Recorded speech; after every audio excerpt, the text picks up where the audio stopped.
Hello दोस्तों, स्वागत है आपका आपके चैनल ज्ञान सीरीज अपडेट में।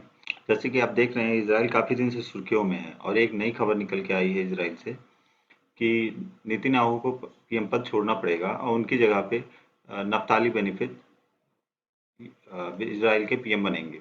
ये जो है आप इनको देख रहे हैं चेहरा, ये नफ्ताली बेनिफिट हैं। ओके, तो चलिए इनके बारे में थोड़ा डिटेल में देख लेते हैं। ओके, सो करंटली जो नेतन्याहू हैं वो इसराइल के पीएम है और इनकी पार्टी का नाम है लिक्विड। ओके, इनको माना जाता है कि राइट विंग के लीडर हैं और नफ्ताली बेनिफिट इन्हीं की सरकार में अभी फाइनेंस मिनिस्टर के पद पर काम कर रहे हैं और इनको भी राइट विंग का लीडर माना जाता है। इनकी पार्टी का नाम है न्यू राइट। ओके, ये इजरायली में इनके पार्टी का सिंबल और इनका नाम है। और इनको माना जाता है कि अल्ट्रा राइट विंग है। अल्ट्रा राइट विंग इसलिए क्योंकि इनके बीच में जब गाजा और इसराइल का युद्ध हो रहा था तो इनका बीच में इनका बयान आया कि हमें सिर्फ अटैक ही नहीं करना चाहिए, पूरा गाजा पट्टी को कब्जा लेकर लेना चाहिए और इसराइल का और फिलिस्तीन का विवाद हमेशा के लिए ख़त्म कर देना चाहिए, चाहे किसी कंट्री का कितना भी प्रेशर आए।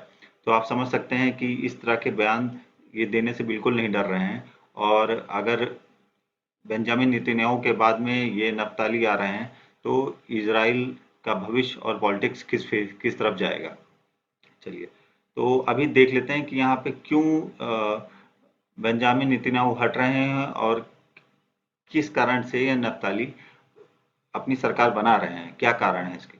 तो पहला तो एक सबसे बड़ा कारण है इनका खुद बेंजामिन नेतन्याहू का खुद कमजोर होना। इसमें देखा गया है कि इनको करप्शन के चार्जेस में और करप्शन के चार्जेस में, धोखाधड़ी के चार्जेस में और इनके ऊपर दिक्कत है। तो यहाँ पे इनके ऊपर 3 धाराएं लगाई गई हैं।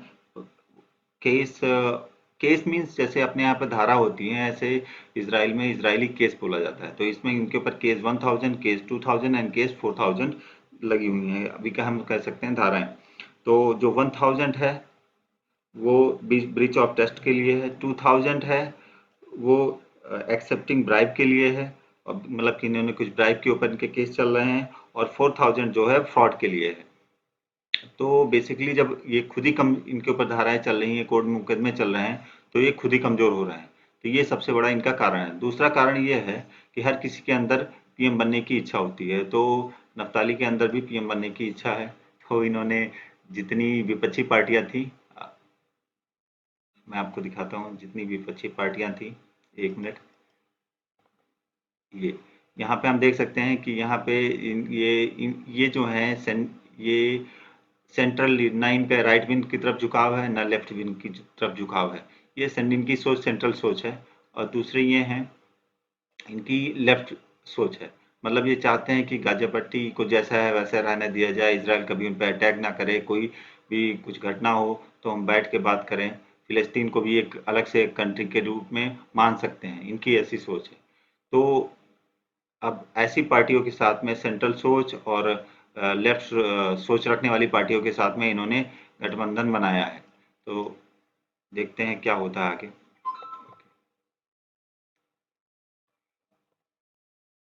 ओके, सो हिस्ट्री हम देख लेते हैं कि जो अभी करंट पीएम है इनके बेंजामिन नेतन्याहू।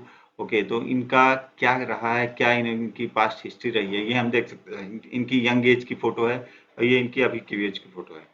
यंग एज में ये हम इनको देख सकते हैं कि आर्मी के कपड़ों में गन और जो भी है इनका, उसके साथ में एसेसरीज के साथ में यहाँ पे फोटो में दिख रहे हैं। ओके, तो बेंजामिन नेतन्याहू का जन्म हुआ था 1949 में। ओके, ये एक एक इजरायली पेरेंट्स थे इनका। ये टेल अवीव में इनका जन्म हुआ था और ये उसके बाद में ये इजराइल में भी रहे और यूएस में भी रहे। ओके, तो इन्होंने जो है आर्मी में भी सर्व किया। ये आर्मी में रैंक जो कैप्टन के रैंक पे काम किया इन्होंने। और उसके बाद में इन्होंने, ओके, सो इन्होंने एमआईटी से साइंस की एमआईटी से साइंस की और बैचलर की डिग्री भी हासिल की। ओके, एंड देन उसके बाद में ये अपने भाई के नाम पे, इनके भाई भी कमांडर थे, और जो ऑपरेशन इंटबे था उगांडा का, उसमें उनके अकेले एक भाई इनके थे, इनके मीन्स इनके भाई की ही सिर्फ मृत्यु इस एक्शन में हुई थी। ओके, सो इससे इनकी इनके भाई की मरने की वजह से इनके परिवार को पूरे इजराइल में सब लोग जान गए थे, और एक सांत्वना और एक देशभक्ति की वजह से इनके और इनके परिवार का बड़ा सम्मान था इजराइल में। तो जब ये 1978 में वापस इजराइल में आए, तो इन्होंने अपने भाई के योनाथन के नाम पे ही एक एंटी टेरर इंस्टीट्यूट स्टेबल किया। ओके, और 1984 में इनको नेतन्याहू को प्राइम मिनिस्टर, उसके तत्कालीन प्राइम मिनिस्टर ने इनको permanent representative of Israel United Nation में इनको बनाया। Okay, and then okay, and he was the leader of opposition थे 2000 से 2006 तक, और उसके बाद में इन्होंने फिर वेरियस मिनिस्ट्री संभाली। ओके, एंड इसमें 2009 से अभी तक यही करंट इजराइल के प्राइम मिनिस्टर पद पे काम कर रहे हैं। तो ये बेसिक था इनके बारे में, एक बेंजामिन नेतन्याहू के बारे में, कि ये इनका हिस्ट्री कैसे रहा, करियर ग्राफ कैसे रहा। ओके, तो अब हम देख लेते हैं कि इन्होंने क्या किया। देखिए, हमने इनके कार्यकाल में देखा गया कि यूएस और इजराइल के संबंध काफ़ी बढ़ते गए। ट्रंप के साथ इनके रिलेशन काफ़ी अच्छे थे। इन्होंने यूएई के साथ में भी अपने अपने रिलेशन काफ़ी अच्छे स्टेबल किए। ये यूएई पहला ऐसा कंट्री था जिस गल्फ का, जिसके साथ इन्होंने अपने बायलैटरल टाइज को और बढ़ाया। सऊदी अरब, जो इनका खास बहुत अंटी माना जाता है, उसके साथ भी इन्होंने अच्छा अपना संबंध इजराइल का सुधारा।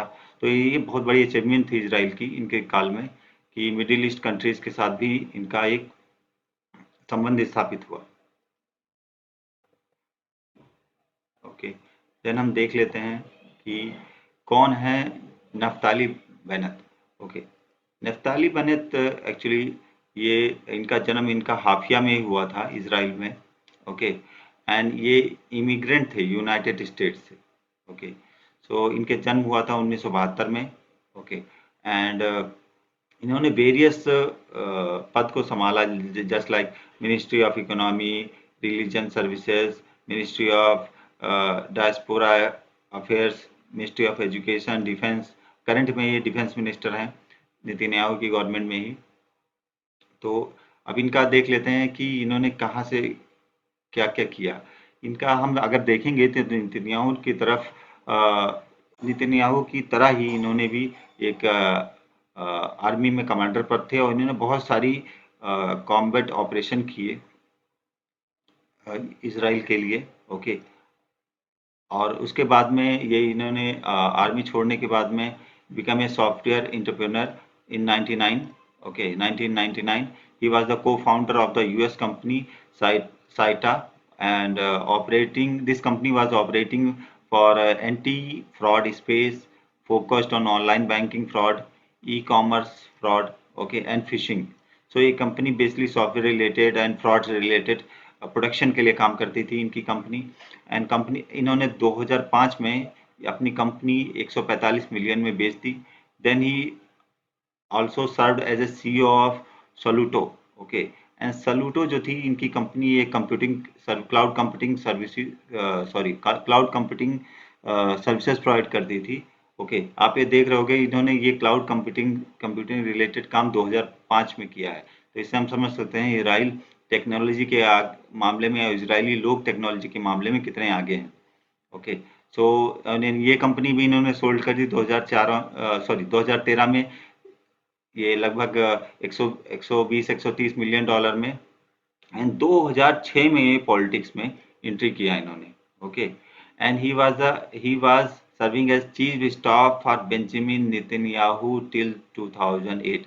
तो हम यहाँ से देख सकते हैं कि ये बेंजामिन नेतन्याहू से कितने करीब थे, भले इनकी पार्टी दूसरी थी। बट ये भी राइट विंग नेता हैं और बेंजामिन नेतन्याहू भी राइट विंग लीडर हैं। तो इसकी वजह से दोनों के बीच में बहुत घनिष्ठ संबंध था और इन्होंने साथ भी काफ़ी काम किया।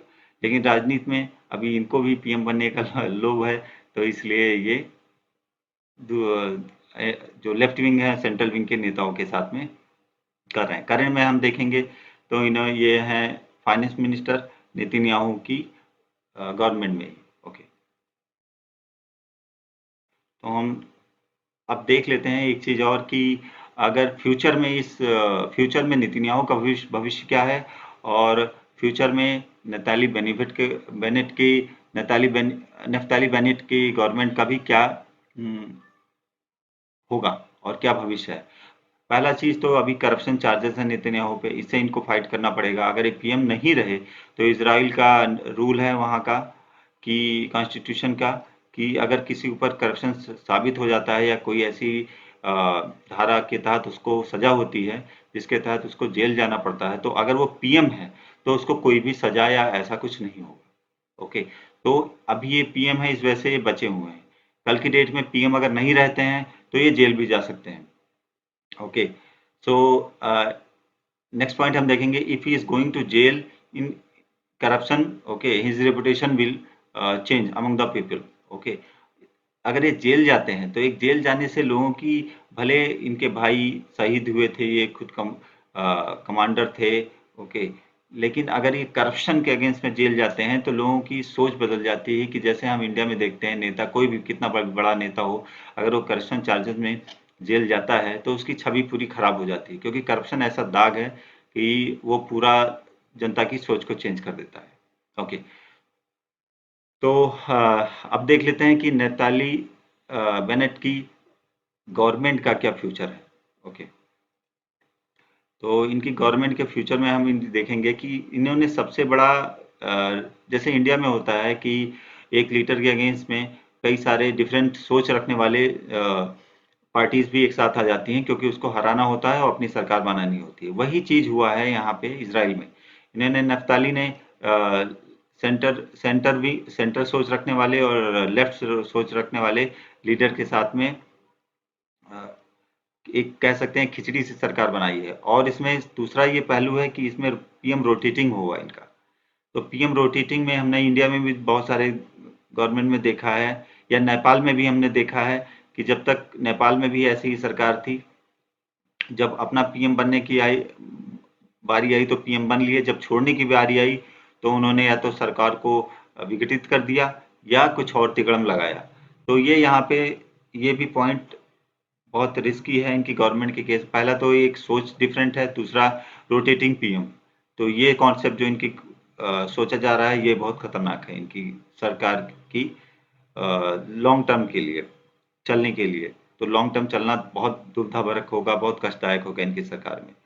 और may be this government will not work and soon we see election. Okay, so इन दोनों, इन पहला ये और दूसरा ये, इन इन दोनों की वजह से, पहला ये और दूसरा ये, इन दोनों की वजह से हो सकता हो कि इनकी सरकार विघटित हो जाए। सरकार अपना बहुमत कल की डेट में ऐसा हो कि 6 महीने साल भर के बाद इनको फिर से साबित करना पड़े तो ये ना कर पाए, आपस में संबंध बिगड़ जाए, तो इनकी जो सरकार है वो गिर जाए। ओके, तो हम फिर से इलेक्शन इस केस में भी देख सकते हैं। ओके, इसराइल में टोटल सत्ता में बने रहने, एक्चुअली इसराइल में टोटल 112 हम कह सकते हैं सांसद होते हैं। ओके, तो जिनका बहुमत होगा वही जीतेगा। और नप्ताली के पास में टोटल 3 या 4 सांसद हैं। ओके, लेकिन पॉलिटिक्स में जिसका समीकरण बैठ जाता है वो ऊपर चला जाता है। तो इनके साथ वही हो रहा है, देखते हैं भविष्य में क्या हो रहा है क्या नहीं हो रहा है। ओके, ये तो समय ही बताएगा। चलिए, thank you so much for watching the video.